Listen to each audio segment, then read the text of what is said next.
الحمد لله نحمده ونستعينه ونستغفره ونؤمن به ونتوكل عليه ونعوذ بالله من شرور أنفسنا ومن سيئات أعمالنا من يهده الله فلا مضل له ومن يضلله فلا هادي له ونشهد أن لا إله إلا الله وحده لا شريك له ونشهد أن سيدنا وسندنا ومولانا محمدا عبده ورسوله أما بعد فأعوذ بالله من الشيطان الرجيم بسم الله الرحمن الرحيم وإذ قال موسى لقومه إن الله يأمركم أن تذبحوا بقرة قالوا أتتخذنا هزوا قال أعوذ بالله أن أكون من الجاهلين صدق اللہ العلی العظیم۔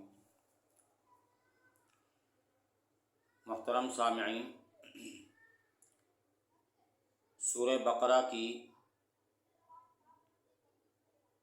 8ویں رکوع میں سے ایک آیت تلاوت کی۔ یہاں بھی بنی اسرائیل کا ایک قصہ بیان کیا گیا ہے، اور یہ قصہ چند آیات پر مشتمل ہے۔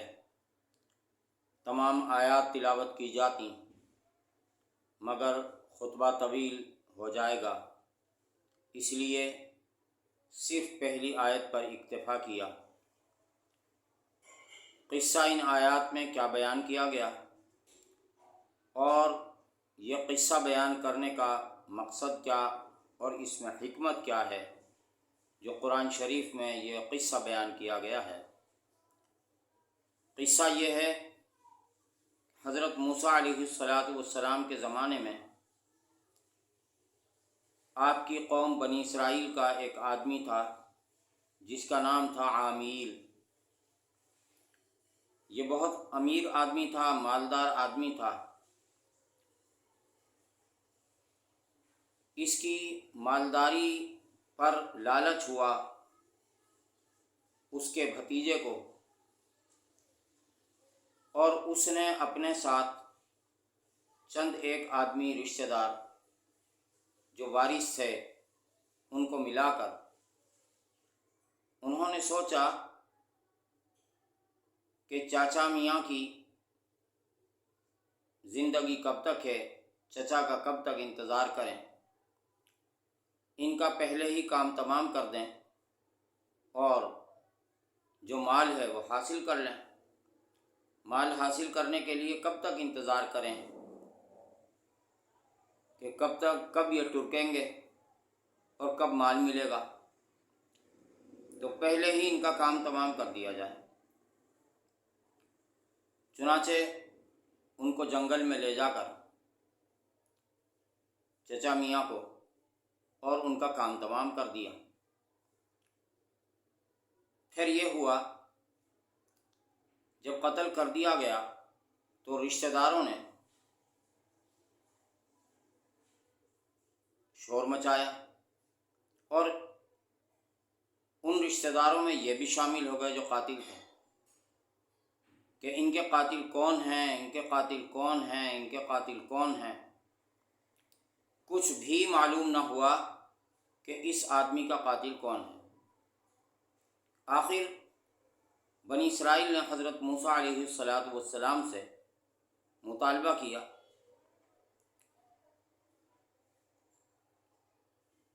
کہ موسیٰ علیہ السلام، اے ہمارے نبی پیغمبر، اس مقتول کے قاتلوں کا معلوم نہیں ہو رہا، کوئی اس کا حل نکالیے۔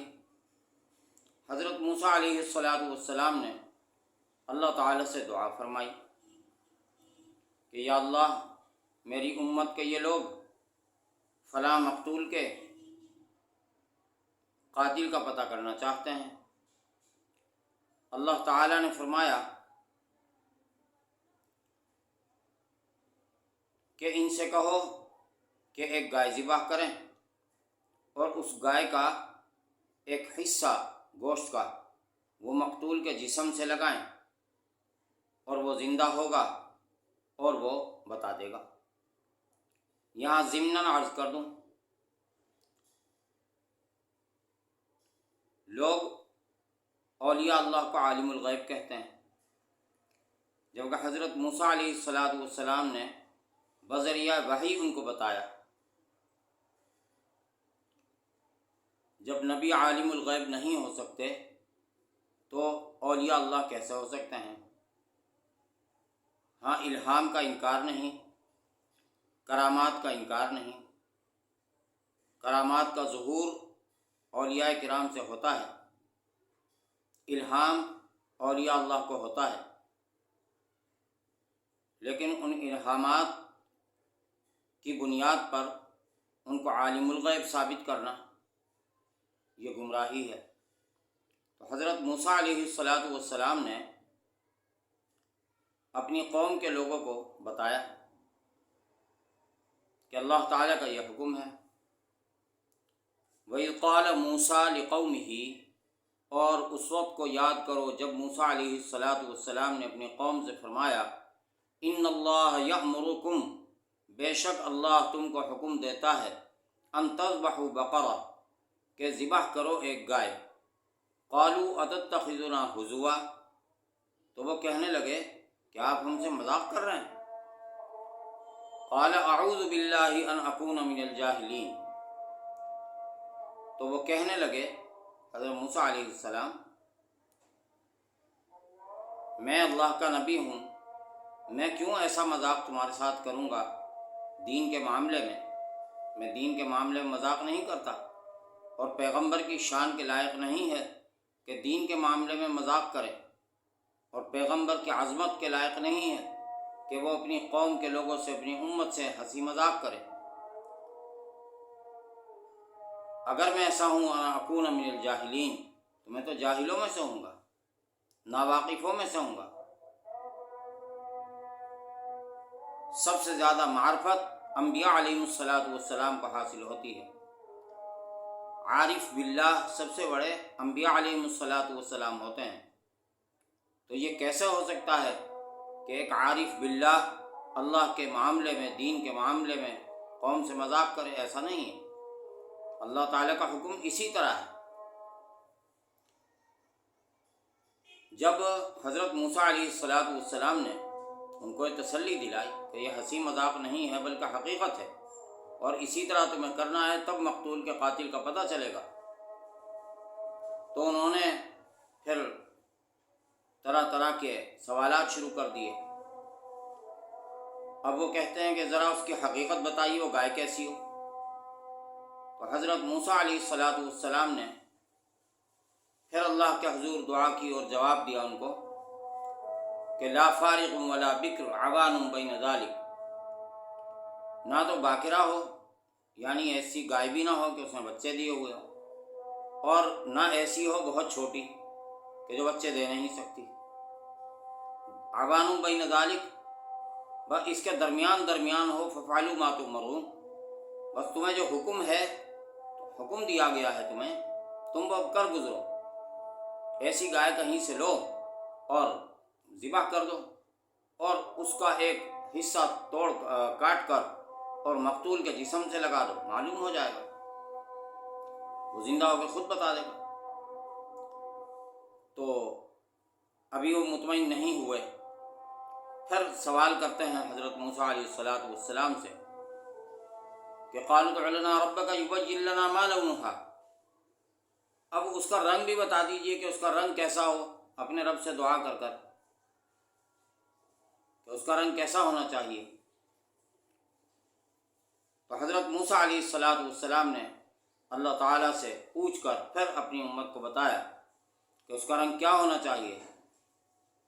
سخت زرد رنگ ہونا چاہیے، تیز زرد رنگ، لا شیۃ فیہا، اور تیز زرد رنگ بھی ایسا ہو کہ اس میں کوئی دوسرا رنگ شامل نہ ہو، پوری کی پوری گائے صفراء تیز زرد رنگ کی ہو۔ تسر الناظرین، کہ دیکھنے والوں کو وہ اچھی لگے، ان کی آنکھوں کو بھائے، اور زرد رنگ کی گائے اچھی معلوم ہوتی ہے، اچھی لگتی ہے، بنسبت کالی گائے کے، بنسبت سفید گائے کے زرد رنگ کی گائے بہت اچھی لگتی ہے، پسند آتی ہے لوگوں کو، تو ایسی گائے ہونی چاہیے۔ اب وہ پھر پوچھنے بیٹھ گئے کہ ابھی تو تشابہ علینا، ابھی بھی ہم پر وہ مشتبہ ہے، ابھی بھی اس کی آپ کچھ حقیقت بتائیے کہ وہ اور کیسی ہو۔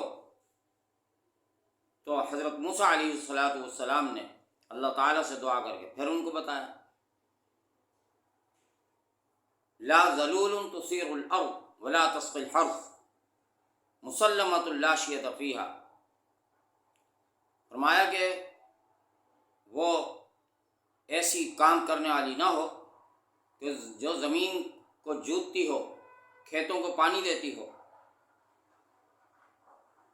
ایسی نہیں ہونی چاہیے، لہذا ایسی گائے کا انتظام کرو۔ اب انہوں نے آخر پھر کیا کیا، خود ہی شرائط رکھی کہ اب بتائیے، اب اس کا رنگ بتائیے، اب اس کی کیفیت بتائیے، اب اس کی حالت بتائیے، اب اس کی قسم بتائیے۔ جب سوالات کرتے رہے تو شرائط بھی بڑھتی رہیں۔ حدیث شریف میں آتا ہے کہ اگر وہ جب پہلا حکم آیا تھا، مفہوم ہے یہ حدیث کا کہ جب پہلا حکم آیا تھا اگر وہ اسی وقت اسی طرح ذبح کر دیتے تو وہی ذبح کر دیتے، ضرورت ہی نہ ہوتی ان کو اتنی شرائط کے ساتھ گائے تلاش کرنے کی۔ اور یہاں ایک بات اور بھی عرض کروں، قرآن شریف میں فرمایا یا ایھا الذین آمنوا لا تسألوا عن اشیاء ان تبد لکم تسؤکم، اے ایمان والو مت سوال کرو چیزوں کے بارے میں کہ اگر ظاہر کر دی جائیں تمہارے لیے تو تمہیں بری لگے۔ یعنی ان ایمان والوں سے صحابہ کرام مراد ہیں، صحابہ کرام مراد ہیں کہ زیادہ سوالات مت کیا کرو، مطلب جو حکم آ جائے بس اس حکم پر عمل کر لو، زیادہ کھوج کرید نہ کرو، کھوج کرید کرو گے حکم الہی آئے گا اور پھر اس میں تمہارے لیے ہی مشکلات پیدا ہوں گی۔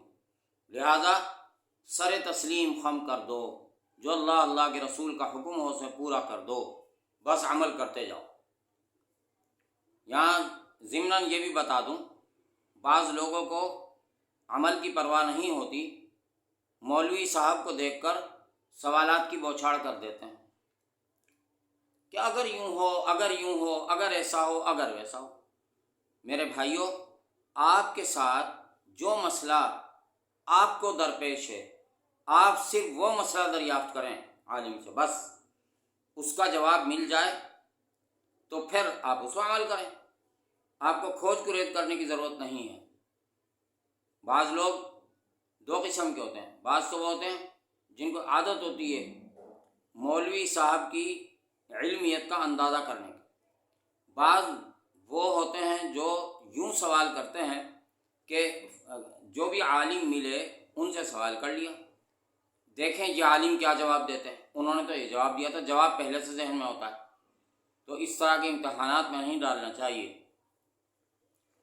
عالم کا کوئی نقصان نہیں ہے، مفتی کا کوئی نقصان نہیں ہے، نقصان آپ کا اپنا ہے کہ آپ کسی سے کا بلا وجہ امتحان لے رہے ہیں۔ تو لا تسألوا عن اشیاء ان تبد لکم تسؤکم، بچیے اس چیز سے۔ تو دیکھیے انہوں نے سوالات کیے تو جواب کیسے کیسے آئے، آخر ان کو تلاش کرنے میں بہت وقت لگا اور ان کو ایک آدمی ایسا ملا کہ جس کے پاس ان تمام شرائط پر پوری اترنے والی گائے موجود تھی، اور وہ آدمی اپنی ماں کا فرمانبردار تھا۔ اس سے انہوں نے کہا ہمیں تو تمہاری ہی گائے چاہیے۔ اس نے بھی بڑی بھاری رقم رکھی، مجبور تھے بھاری رقم ادا کرنے پر، نتیجہ یہ کیوں نکلا؟ سوالات کرنے پر، نتیجہ سوالات کرنے پہ نکلا ہے۔ نہ سوالات اتنے کرتے نہ اتنی بھاری رقم ادا کرنی پڑتی، آخر بھاری رقم دی اور وہ گائے انہوں نے اس سے لی اور اس کے بھی بارے کے نہارے ہو گئے کہ اپنی ماں کی خدمت کرنے کے نتیجے میں اللہ نے اس کے لیے دولت کے انبار لگا دیے۔ آخر فذبحوها وما كادوا يفعلون، آخر ذبح کر ہی دیا انہوں نے اس کو، لیکن وہ کرنے والے تھے نہیں۔ جیسے حیل حجت والے وہ لوگ تھے بنی اسرائیل، یہودی تو بعد میں ہوئے، اس وقت بنی اسرائیل تھے۔ اب یہاں یہ قصہ سورہ بقرہ کا ہے۔ سورہ بقرہ کو بقرہ کہا جاتا ہے، بقرہ مانے گائے۔ یہ قصہ یہاں پر بیان کیا گیا ہے، یعنی اس قصے میں جو بقرہ گائے کا قصہ ہے، اسی نسبت سے اس سورت کا نام بھی ہے۔ اللہ تعالیٰ اس کی حکمتیں جانے، لیکن بعض مفسرین نے لکھا ہے کہ یہاں دو باتیں بتانا مقصد ہے۔ ایک تو یہ کذالک یحیی اللہ الموتى ویریکم آیاتہ، کہ اللہ تعالی قیامت کے دن مردوں کو زندہ اسی طرح کرے گا جس طرح اس عامیل نامی مردے کو زندہ کیا، کہ جب انہوں نے وہ گائے ذبح کی، اس کا گائے کا ٹکڑا عامیل پہ لگایا، عامیل زندہ ہوا، اور اس نے زندہ ہوتے ہی اپنے قاتلوں کا نام بتایا، جو قاتل اس کے اپنے بھتیجے تھے، اور فوراً ہی اس کا دوبارہ انتقال ہو گیا۔ اللہ تعالیٰ نے فرمایا اس واقعے کی حکمت میں کہ ایسا کیوں ہوا، کذالک یحیی اللہ الموتى، سن لو اللہ اس طرح مردوں کو زندہ قیامت کے دن کرے گا۔ جب قیامت کا سور پھونکا جائے سب زندہ ہوں گے۔ اللہ کو قدرت ہے، اپنی قدرت کا اظہار فرمایا ہے۔ دوسری ایک بات یہ کہ اللہ تعالیٰ کو قدرت ہے، اللہ تعالیٰ اس بندے کو ویسے ہی زندہ فرما دیتے اور پھر دوبارہ انتقال ہو جاتا۔